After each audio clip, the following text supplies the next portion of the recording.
Krishna, devotos, reverencias. Todas las glorias sean para Srila Prabhupada. Bueno, espero que se encuentren bien en conciencia de Krishna. Primero vamos a cantar un ratito y vamos a dar una clase sobre uno de los textos del capítulo 18.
Om Jnanatimirandasya Yananjana Shalakasham Chakshuru Militan Jana Tasmai Sri Gurave Namaha Sri Chaitanya Manobhistan Stapitan Jena Bhutale Swayam Rupam Kadamayam Dadati Swapadamtikam.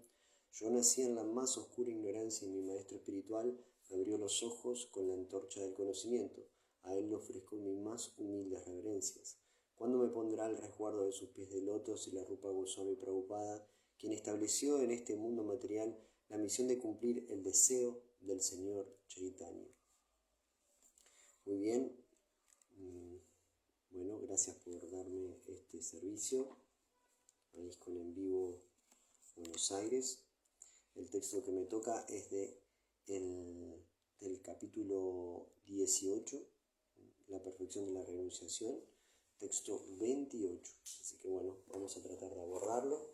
Después vamos a permitir hacer preguntas, así que por favor vamos a escuchar y después yo voy a comentar un poco el texto relacionado con otros textos y después vamos a ver las preguntas.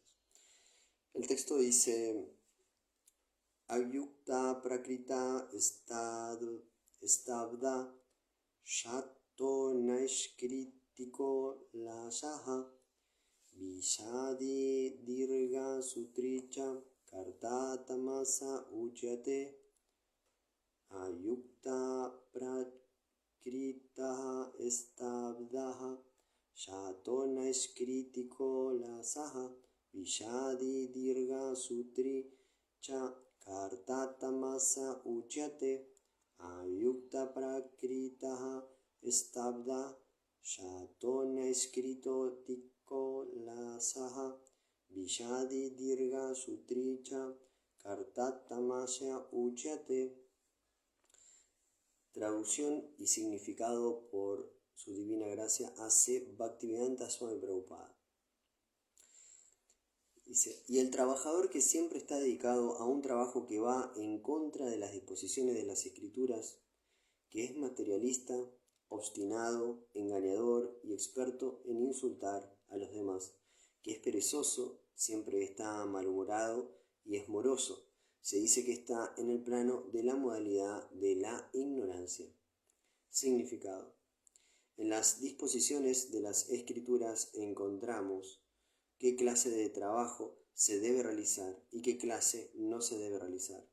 Aquellos a quienes no les importan esos mandatos se ocupan en un trabajo que no se debe hacer, y esas personas son por lo general materialistas. Ellas trabajan según las modalidades de la naturaleza y no según las disposiciones de las escrituras. Esa clase de trabajadores no son muy amables y por lo general siempre son astutos y expertos en insultar a los demás.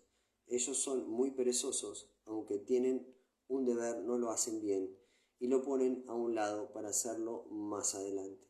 Por lo tanto, se ven malhumorados. Ellos son morosos. Cualquier cosa que se pueda hacer en una hora lo arrastran por años. Esos trabajadores están situados en el plano de la modalidad de la ignorancia. Muy bien. Bien. Primero hay que decir que el capítulo 18 es un capítulo que es un resumen del Bhagavad Gita, pero es un resumen bien ordenado.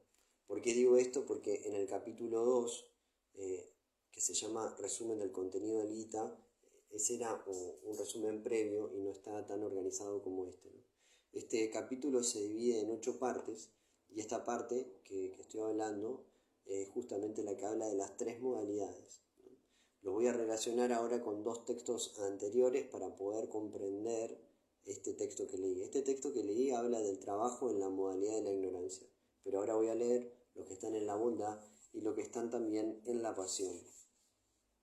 Dice: aquel que cumple con su deber sin asociarse con las modalidades de la naturaleza material, sin ego falso, con gran determinación y entusiasmo y sin vacilar ante el éxito o el fracaso, se dice que es un trabajador que está en el plano de la modalidad de la bondad.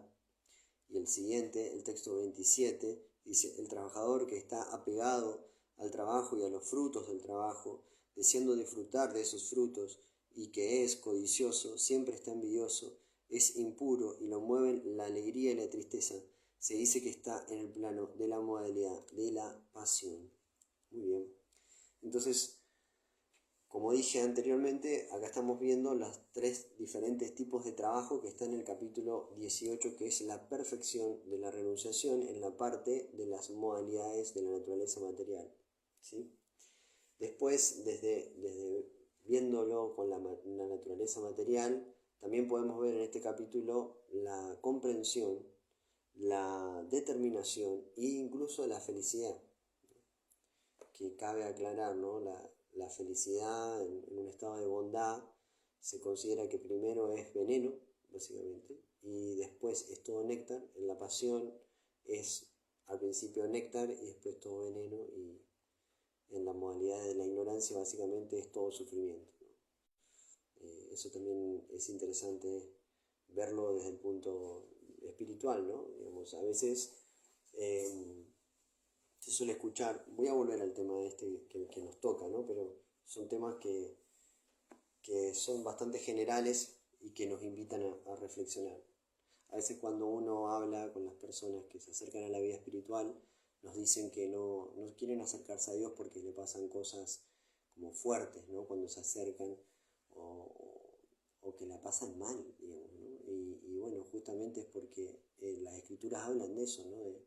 Que tienen que soportar ese pequeño esfuerzo que tienen que hacer para acceder a la vida espiritual. Así que al principio sabe a veneno la vida espiritual, pero después todo néctar, ¿no? Obviamente que el mundo material nos ofrece totalmente al revés, ¿no? Nos dice, disfruten, no pasa nada, disfruten, y el disfrute es muy poquito y después todo malo, ¿no? Todo veneno, como dicen las escrituras, sin más. Entonces acá está hablando de las modalidades con respecto al trabajo. Entonces, para entenderlo desde otro lugar, lo podemos ver en el capítulo 2, texto 47, dice: tienes derecho a desempeñar tu deber prescrito, mas no a los frutos de la acción. Nunca creas que eres la causa de tus resultados y jamás te apegues a no cumplir con tu deber. Entonces vamos a desglosarlo un poco para entenderlo. Tienes derecho a desempeñar tu deber prescrito. Deber es dharma, ¿no? Hay 2 tipos de dharma, voy a hablar un poquito más adelante de esos 2 tipos de dharma, pero ahora vamos a ponerlo como el dharma temporal, ¿no? Tienes derecho a trabajar, ¿no? Tienes derecho a desempeñar tu deber prescrito, tienes derecho a trabajar para ganarte tu vida. Tienes derecho a desempeñar tu deber prescrito, más no a los frutos de la acción. Esto hace, básicamente, si tenemos una mente materialista que no lo pueda entender, que en cierta forma colapse, porque diciendo, ¿cómo? Si yo sudo por este fruto, si yo estoy trabajando, ¿por qué no voy a tener acceso? Básicamente porque, bueno, es una mirada egoísta, esa, digamos, que como yo lo hice, es mío. Hay una canción acá en Argentina que dice, yo quiero mi pedazo, ¿por qué no me lo das? Digamos, ¿no? Es así agresiva, pero bueno, es justamente esto, yo hago mi trabajo por ese pedazo. La vida espiritual nos lleva a algo totalmente diferente, ¿no? Yo sirvo, ¿no?, con amor y devoción, y la parte que yo necesito para vivir viene por sí sola. Yo no me tengo que esforzar para que eso acontezca. El hecho de que yo me tenga que esforzar para que eso acontezca habla de que yo me creo el sustentador. Y por lo tanto, si yo me creo el sustentador de mi vida, voy a tener que hacer todos esfuerzos personales e individuales para sostener mi vida. Nosotros, al aceptar a un supremo, a un Ísvara, a la suprema personalidad de Dios, no estamos precisamente dependiendo de nosotros mismos, porque sabemos que nosotros mismos somos insignificantes comparados con toda la creación.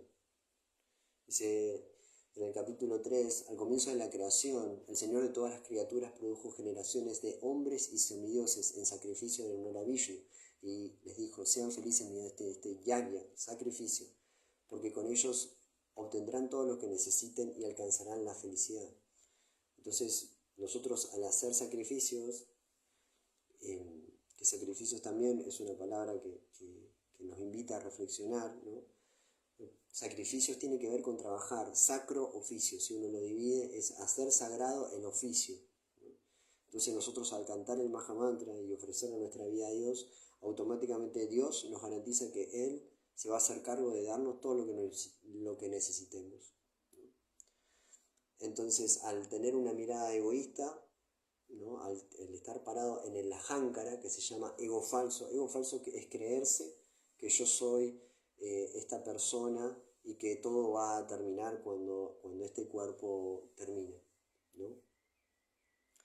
Hay un verso, si no me equivoco, es el 8.5, que dice Anta kale chamam evan esmaram muktua kalevaram. Anta kale chamam evan. Anta es meta y anta kale es kala, es tiempo. Anta kale cha también, chamam, a mí, evan, ciertamente. Dice, aquel que me recuerda a mí en el momento de la muerte. Pero estoy citando este verso para entender que hay un destino ahí y hay algo que está operando como Anta kale, al final del tiempo sería la traducción. Entonces, si nosotros recordamos a Krishna en ese momento, volveremos con él. Entonces, ese es el trabajo espiritual. Bueno, me fui un poco ahí por las ramas, pero era para entender esto, ¿no? Volvamos al 247. Tienes derecho a desempeñar tu deber prescrito, que lo pusimos como trabajo, también lo entendemos como sacrificio, ¿no? Todo trabajo va a llevar un sacrificio y lo vamos a entender a sacrificio como sacro oficio, como sagrado oficio, como que mi trabajo es sagrado también. Tienes derecho a desempeñar tu deber prescrito, mas no a los frutos de la acción. Y ahí explicamos que cómo tenemos un trabajo en la bondad cuando podemos entender que ese fruto, sea bueno o malo, no está en mis manos poder lograrlo. Eso nos libera de ciertas encrucijadas mentales que a veces creemos que al tener una mirada egoísta todo depende de mí y no es así. Hay millones de variables que están funcionando en nuestro trabajo. Entonces tienes derecho a desempeñar tu deber prescrito, mas no a los frutos de la acción. Nunca creas que eres la causa de tus resultados y jamás te apegues a no cumplir con tu deber, ¿no? Entonces nunca creas que eres la causa de tus resultados. Volviendo, ¿no? a este mantra, ¿no? De no creernos que nosotros somos Karta es el autor. Y jamás te apegues a no cumplir con tu deber. ¿Qué quiere decir esto? Jamás no dejes de cumplir el Dharma, ¿no? En el Mahabharata, que es el texto que contiene el Bhagavad Gita, hay un verso que dice, el que cumple con el Dharma lo protege, ¿no? Entonces, cumplir con nuestro Dharma es fundamental. Cumplir con nuestro deber es fundamental, digamos, ¿no? Y hacerlo justamente de una forma desapegada, sabiendo que el resultado no nos pertenece y que nosotros podemos dar lo mejor de nosotros mismos, como habla de las personas que trabajan en la bondad. Miren, acá nosotros leímos el 18-28, pero si veo el de la bondad, dice, aquel que cumple con su deber sin asociarse con las modalidades de la naturaleza material, sin ego falso, ¿sí? Con gran determinación y entusiasmo, esa es la característica de trabajar con entusiasmo, ¿no? Y sin vacilar ante el éxito o el fracaso, se dice que es un trabajador que está en el plano de la modalidad de la bondad. Entonces ese tema al saber que el resultado no es nuestro, pero sin embargo yo tengo que ser determinado y que también tengo que tener entusiasmo, ¿no? Es interesante, ¿no? Porque es la mejor forma de cumplir con nuestro Dharma, con entusiasmo, con determinación, pero de una forma desapegada, sabiendo que no depende de nosotros el resultado, ¿no? Bien, bueno, hasta ahí quería conectarlo con este verso que es el 2:47 para las personas que lo quieran ver, ¿no? Y ahora, bueno, quería hablarles también ahí de dos cositas más, ¿no? La primera es que el trabajo es karma, ¿no? Karma es acción, ¿no? Entonces, tengo que ver eso, digamos, de cómo yo me gano la vida, ¿no? Digamos, y cómo puedo, si yo tengo un trabajo desfavorable o un trabajo favorable, ¿no? ¿Cómo puedo lidiar con eso? ¿Por qué les digo esto? Porque según lo que nosotros hagamos en nuestra vida, vamos a tener resultados a corto plazo y a largo plazo también, digamos. Entonces cosecharás tu siembra, ¿no? Y esto lo digo por el tema que nos aborda a todos y que nos parece sumamente interesante, ¿no? Que es justamente qué hago yo con mi libertad, básicamente, ¿no? Y lo voy a abordar desde este lugar, ¿no? El Bhagavad Gita, en la introducción, él habla de 5 temas. Esos 5 temas son 4, son, eh, 4 son eternos y uno es temporal. Eso está en la introducción del Bhagavad Gita. El primero, el Ísvara, es el controlador supremo, la suprema personalidad de Dios. El segundo es Shiva, es el alma espiritual. El tercero es Prakriti, la energía material, que si bien ahora está manifiesta, también después, cuando en la noche de Brahma se inmanifiesta, pero eso que se inmanifieste no quiere decir que no exista más, por eso se considera que la Prakriti es eterna. Y por último, Kala, es el tiempo, ¿no? Que nosotros tenemos una concepción de pasado, de futuro y de presente, pero en realidad el tiempo es eterno, pero también el tiempo es Krishna. Y por último tenemos karma, ¿no? Dice Prabhupada, vamos a hablar de 5 temas en el Bhagavad Gita, 4 son eternos y uno es temporal. Y bueno, entonces ahí se abre la pregunta, ¿por qué el karma es temporal? Porque básicamente el karma está en nuestras manos. Y eso es tan importante porque justamente somos los que tenemos libertad. Para entender esto en profundidad, hay que entender que para que nosotros tengamos un cuerpo humano aquí y ahora, nuestra alma tiene que haber pasado por 8.400.000 especies de vida para que ahora nosotros tengamos libre albedrío. ¿Y qué quiere decir esto? Quiere decir que yo tengo un cuerpo que puedo reflexionar sobre las cosas que me acontecen y puedo actuar en consecuencia. Por ejemplo, un perro no puede evitar, cuando se encuentra con otro perro, olfatear sus partes íntimas, no lo puede evitar, está en su naturaleza, no lo puede evitar. Así sucesivamente, cada uno de los animales tienen cuerpos idóneos para cumplir con ese karma que le tocó, hasta volver a tener un cuerpo humano y poder reflexionar sobre la muerte, ¿no? Que justamente de un punto de vista occidental, la muerte se considera entender de que vamos a morir es el primer atisbo de conciencia. Ahí comienza la conciencia, cuando el ser humano empieza a entender que es finito esta existencia y empieza a preguntarse sobre eso, ¿no? Si yo no lo veo a eso como una forma, un trampolín, una fuerza de ir al mundo espiritual y empezar a trabajar de cuál es mi camino espiritual, se podría entender la vida como maldita, ¿no? Porque, por ejemplo, si uno mira un animal, por ejemplo, un gato, un perro, están en plena felicidad, viven en un pleno presente, no tienen ningún problema, digamos, no están preocupados, viven en un presente total. Entonces uno se podría preguntar, entonces nosotros estamos malditos porque nosotros al saber que vamos a morir, eso genera toda una reconstrucción en las vidas de las personas. Y justamente lo que hace las escrituras, las yastras, es dar respuestas concretas de por qué nosotros, los seres humanos, podemos preguntarnos esas preguntas y por lo tanto si nos podemos preguntar esas preguntas, tienen respuestas, ¿no? Y eso también tiene que ver con por qué buscamos a Dios, por qué buscamos conocimiento, eh, por qué buscamos un camino. Y eso quiere decir que alguna vez lo tuvimos, si no, no buscaríamos algo que nunca tuvimos. Quiere decir que en algún momento nosotros supimos eso y lo hemos olvidado, ¿no? El olvido también tiene que ver con este mundo material, digamos, la única forma que tengamos libre albedrío es que hayamos olvidado todas nuestras vidas, si no nuestra mente colapsaría y nos costaría un montón vivir, digamos, ¿no? Entonces nosotros nos enfrentamos a eso de no saber qué hacer, ¿no? Y de tomar decisiones continuamente para generar nuestro karma, ¿no? Y eso también es interesante porque nuestras acciones van a generar destino, que es lo que les decía, ¿no? Según lo que nosotros hagamos, vamos a tener un determinado destino. Y esto también tiene que ver con el karma que expliqué. El karma, al ser temporal, depende totalmente de las entidades vivientes. Y eso hace que nosotros podamos modificar nuestro destino. Y la única forma de hacerlo es cantando los santos nombres del Señor que tengo aquí arriba. Hare Krishna, Krishna Krishna, Hare Ram, Ram Ram, Hare Hare.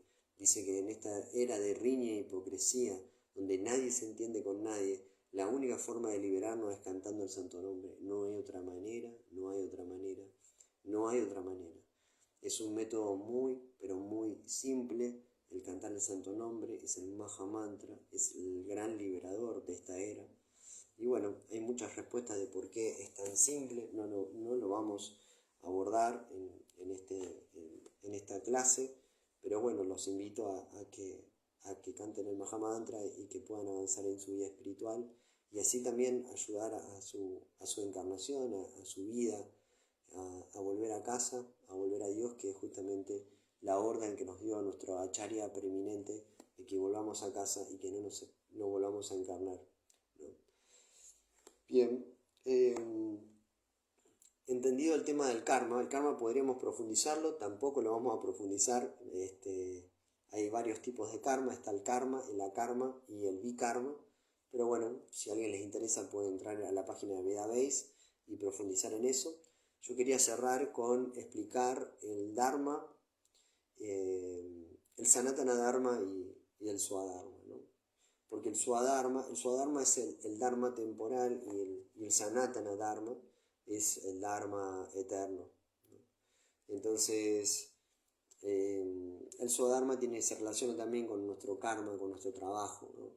Swadharma, yo puedo ser un carpintero en esta encarnación y puedo ser un barrendero, pero ese deber, ese dharma, esa obligación puede cambiar.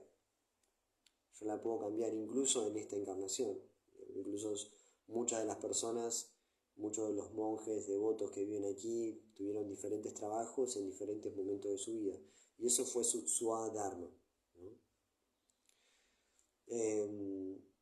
Entonces, el deber temporal es Swadharma, pero también tenemos un deber eterno, que como dice, Sanatana Dharma, Sanatana es eterno y Dharma es deber, ¿no?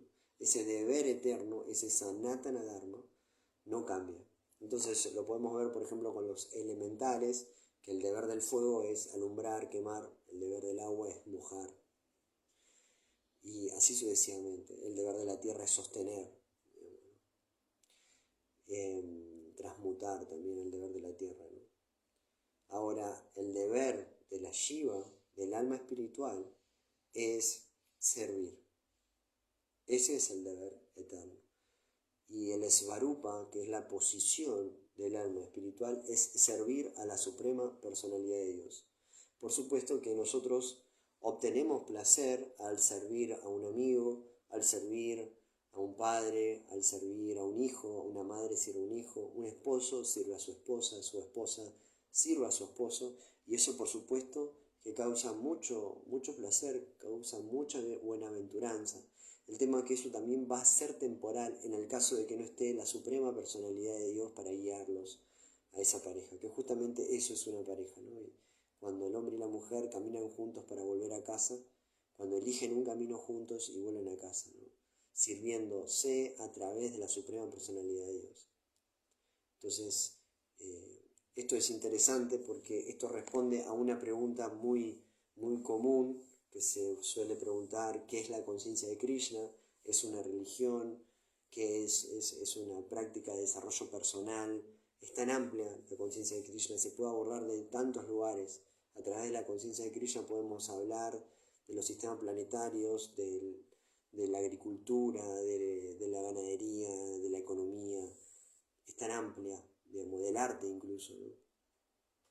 Entonces, ¿qué es una religión? La respuesta es no es una religión. Es lo que nos trajo Prabhupada cuando uno lo entiende realmente. Es justamente la posición eterna del alma espiritual. Y bueno, digo esto y ya voy cerrando. No sé cuánto hace que estoy dando la clase. Bien. Por ejemplo, ¿por qué no es una religión? Por ejemplo, uno puede uno puede ser, por ejemplo, budista, uno puede ser cristiano, ¿no? Y cada una de estas religiones tiene un comienzo, tiene en los anales de la historia, puede ver que comienza con Gautama Buda, ¿no? El budismo, ¿no? O con Abraham, en el caso del cristianismo, en el Antiguo Testamento, con el padre de tantas religiones, ¿no? Y, y así sucesivamente, como que cada una de estas religiones tiene un comienzo en los anales de la historia. El punto es que la conciencia de Krishna no tiene un comienzo. Eso hay que entenderlo, digamos, no tiene un comienzo, porque es eterno. Entonces nuestros libros ancestrales son infinitos también, porque muestran diferentes vidas de diferentes devotos que lograron la autorrealización, ¿sí? Y entonces nosotros tenemos los Puranas, Purana significa antiguo, y bueno, entonces estas historias son antiquísimas, digamos, ¿no? Y por eso Sanatana es eterno y Dharma deber, es el deber eterno del alma espiritual, y por eso no tiene un comienzo. Esto que estamos develando es justamente la posición que vamos a ocupar ahora y la que vamos a ocupar después cuando llegamos al mundo espiritual, vamos a servir a la Suprema Personalidad de Dios. Bueno, yo voy a dejar por aquí. No sé si alguien tiene alguna pregunta. Voy a quedarme esperando. Así que bueno, vamos a esperar 5 minutitos. Si alguien quiere preguntar algo, voy a intentar responderle.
Bueno, si no hay preguntas, vamos a cerrar por aquí.